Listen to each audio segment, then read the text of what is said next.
প্রেমে পড়েছিলেন সহকর্মীর, কিন্তু ভালোবাসা ছিল একতরফা। পছন্দের মানুষ অন্য নারীকে বিয়ে করলে মনের ভেতর জন্ম নেয় প্রতিশোধের আগুন। এরপরই শুরু হয় ভয়ানক খেলা। একের পর এক বোমা হুমকি আর 12টি রাজ্য জুড়ে তাণ্ডবের আতঙ্ক।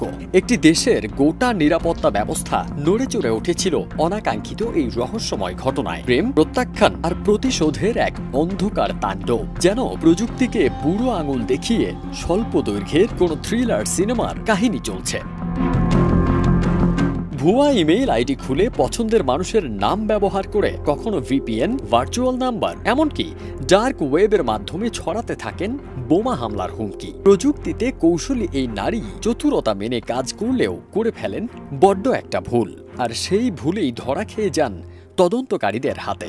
14 জুনের ঘটনাটি ভারতের আহমেদাবাদের, আর ঘটনার খলনায়িকা রেনে জোশিল্ডা।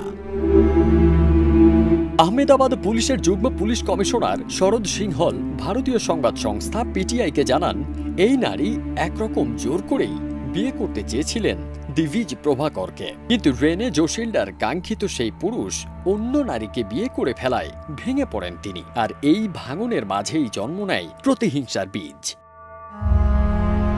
12 জুন এয়ার ইন্ডিয়ার একটি যাত্রীবাহী বিমান আহমেদাবাদের বিজে মেডিকেল কলেজের হোস্টেলে বিধ্বস্ত হয়। এর কিছুক্ষণের মধ্যেই আসে বোমা হামলার হুমকি। টার্গেট ছিল নরেন্দ্র মোদী স্টেডিয়াম সহ অন্য 12টি রাজ্য। ইমেইলের ভাষা ছিল ভয়ঙ্কর। একটি ইমেইলে লেখা হয়, নরেন্দ্র মোদী স্টেডিয়ামে সফলভাবে বোমা বসানো হয়েছে, পারো তো স্টেডিয়াম বাঁচাও। তদন্ত শুরু করে সাইবার ক্রাইম ইউনিট। দৃশ্যপটে আসেন এক নারী, রেনে জোশিল্ডা, চেন্নাইয়ের একজন রোবোটিক্স প্রশিক্ষিত প্রকৌশলী। 2022 সাল থেকে আন্তর্জাতিক পরামর্শক সংস্থা ডেলয়েটে কর্মরত ছিলেন।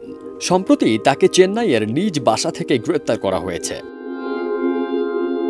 এক নারীর প্রতিহিংসা পরায়ণ ভালোবাসার কারণে বলি হয়েছে 270টি তাজা প্রাণ। এই ঘটনা আবারও প্রমাণ করল, প্রযুক্তি যতই উন্নত হোক, মানুষের আবেগ যখন বিকৃত হয় তখন তা ভয়ঙ্কর রূপ নিতে পারে। চেন্নাইয়ের এই প্রযুক্তি প্রকৌশলী কিভাবে ব্যক্তিগত অনুভূতিকে সাইবার অপরাধে পরিণত করে গোটা দেশ জুড়ে আতঙ্ক ছড়ালেন, সেটি এখন ভারতের আইনশৃঙ্খলা রক্ষাকারী বাহিনীর কাছে এক গুরুত্বপূর্ণ গবেষণার বিষয়।